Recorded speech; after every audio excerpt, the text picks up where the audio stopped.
Anyways, let's get on to some of the characters.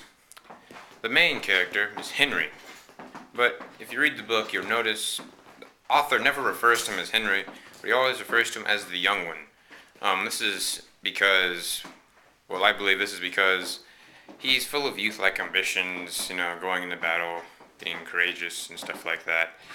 And then again, he's also young. So it just represents, the beginning of the book represents just young people in general. He's not very super talkative. Unlike the character Jim, which I'll get on to next, he's not super, I don't know how to say this,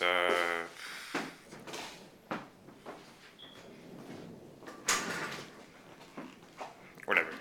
Anyway, he ends up going through a dramatic train of events though.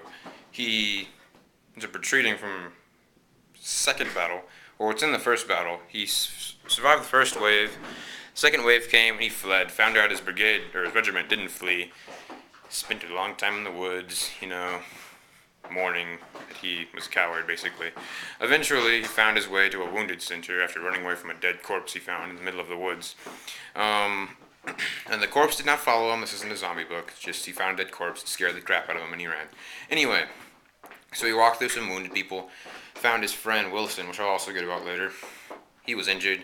He ended up dying. This other soldier was following him. He didn't like the other soldier, just getting on his nerves. He just kind of left him to die. Then he found his regiment, and then he fought pretty valiantly. But the question remains, Anyway, so the next character, you have Jim, who is referred to in the book as the Loud One. The author, like I said, the author does not refer to these characters by name, but by description of the character. Loud One is a character foil of Henry. He's the total opposite. He's not shy. He doesn't think things straight. He just goes out and does stuff. He hears something. He blasts it as loud as he can at every single person. He didn't retreat, though. That's also another thing that makes him a character foil. But he ends up changing through the book. He changes from this super obnoxious character towards a very caring person. Pretty good fighter, too, just like Henry. Henry's also turned into a pretty good fighter, if I didn't mention that. The next character is Wilson. He is Henry's friend. Grew up in the same town, I believe. He represents like the average everyday soldier. He's called the tall one. So you have Henry, the young one, Jim, the loud one, and then you have Wilson, the tall one. So as you can tell, he's tall, obviously from the description. He represents basically all the average soldiers. He's not super obnoxious like Jim, but he's not super shy like Henry.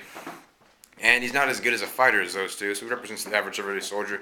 Just like the average everyday soldier, they get wounded, which happens to him. He gets wounded in battle, ends up dying. Anyway, then you have the tattered soldier. I don't know his name. They didn't say his name in the book. He's just referred to as the tattered one, which actually adds to his point in the book. He represents all the people in war that, not just in war, but in life in general, that came into obscurity and just leave in obscurity. No one knows about them, their pain and suffering. Like, for example, all the genocide stuff we've been doing, stuff like that. Well, we all know what happened in the genocide, all the people who did it, but a lot of the case, we don't know the individuals. We don't get it on a personal level. He represents all the people who have died in obscurity, be it through their circumstances, through a genocide, something like that. They just came into the world in obscurity and died in obscurity. I mean, we all know about the Civil War, but does anybody really know about the tattered soldier? The soldier who just got shot and died in a field wounded? Not many people know about this. I'm sure the family mourned, but that was about it. Kind of like how in Rwanda. The country, obviously, faced repercussions of what happened afterwards, the whole thing, but nobody else in the world afterwards or during it really honestly gave two craps what happened. Anyway, so the last group of soldiers or group of people isn't really one particular group, but all the officers and generals. They had like a blatant disregard for other people. They didn't really care. They're very snobby. Usually come from rich, wealthy families.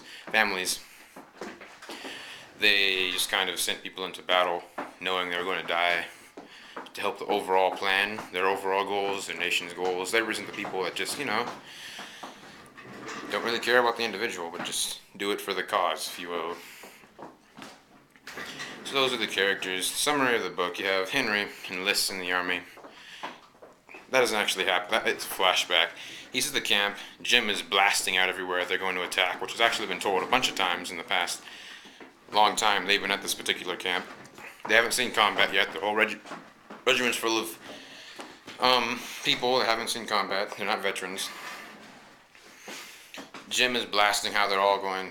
Another battle. People believe him because he's completely serious. He's like, you know, he claims he heard this from a person. Anyway, so Henry's all psyched. He's like, yeah, I'm going into battle. I'm going to win the war by myself.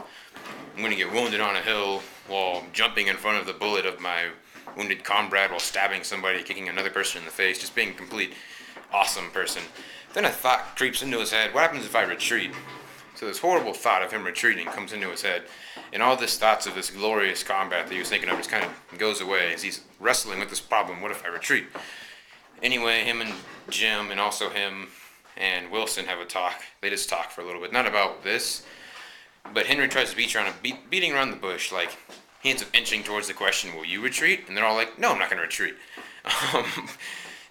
Anyway, so then they march on eventually.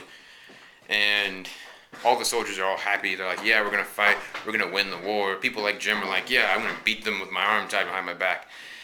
Win the war, whole war by myself. This regiment's going to take them out. Veterans are like, yeah, you guys don't know what you're going into. And Henry is the only soldier, basically, from his regiment that's like, oh, God, this is going to be the end of me. I'm either going to retreat. It's going to be horrible. So the battle does come, and he basically fights on the first battle, or the first wave, if you will. He's psyched. He's like, I didn't retreat.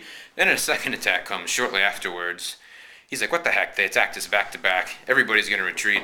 And he saw a few people just like cut off from the group and run. So he just turned back and bolted.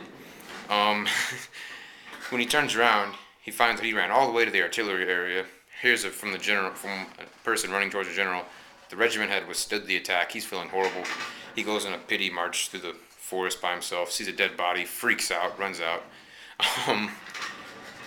He sees a bunch of wounded soldiers, finds Wilson. Wilson ends up dying. Tattered soldier's begging to make friends with him practically. Henry just ignores him. Tattered soldier just walks off in the field. Not sure if he lives or dies. It's also part of it. You're not sure if he wasn't really that important and represents unimportant people, if you will. Not really unimportant. People that the importance isn't shown, I guess. Anyway, so let me check this thing even on. Oh, sweet. It's on. Anyway, so he goes to his regiment. Jim just turned into a completely different person. Jim takes care of him because while he was wandering around, one of his own troops had beat him in the head with a rifle. So Henry's got a head wound. He claims he got shot, and he got cut off from the regiment, which actually a bunch of troops actually got, during the battle, which was very intense, got separated from the regiment. So that was his excuse. The next battle comes. He finds out that they're going to be going into the battle. He just destroys. All of his anger and just everything pours out of him. He just owns. Then the next battle comes. He overhears an officer talking to somebody about sending their regiment in and how they're probably most likely going to die. So they go in, they fight. Him and just Jim are just owning at this point. And then they pull back. Then the Confederates attack. So will Henry survive? Will this Union army be able to withstand the Confederate counterattack? Well, I guess you're just going to read the book and find out by yourself. Yeah, anyway, so the book, I would recommend it for any mature audiences, like 9th grade, 10th grade. People can understand the full impact and deeper levels of the book. It uses some pretty big words. Normally, some pretty large vocabulary words. You might want to have a little bit of background knowledge of the Civil War before you start reading into this. Also, its impact on the world. It sold pretty well, but it really didn't have much of an impact on the world. Unlike the other book I did my book talk on last time, All Quiet on the Western Front. It wasn't banned in the country because of its views. I believe a movie was made out of this movie, just like All Quiet on the Western Front. Oh, and this movie didn't talk about the horrors of war as much as it just kind of gave a story of the feelings of a soldier in the Civil War. which is basically the reason for him writing this book. Um, it's nothing personal. He never was in the Civil War. When he was in the Army, he didn't do much at all. The author, Stephen Crane. So that wasn't his reason for writing this. Didn't really have much impacts, didn't win any awards. Let me go check to see if there's anything else that I'm missing that I haven't stated. I'm assuming that's all. Hopefully that is all. If not, I will find out shortly. Good God. Why did I wait this long to make this video? I apologize for all of you people. Yes, you people. Apologizing for you. Okay, that's, never mind. You'll get that later on. Just one of y'all ever say you people in front of a group of black people, you'll get it later. Anyway, God, that was stupid. What else? This book, it's long. I think I told you how long it was in another one. These videos, I'm gonna merge them together because I know videos like that. Not really. That was my book talk. The Red Badge of Courage by Stephen Crane. I would approve it. I would recommend that you read it. Read it well. Dive into it. Try to understand it. All the stuff, the deeper meanings of the book.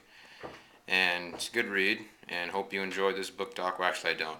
I hope I get a good grade on this book talk. And I guess I hope you enjoy it. I don't really care. Thanks for watching. Oh, look at that. Oh, it's a light.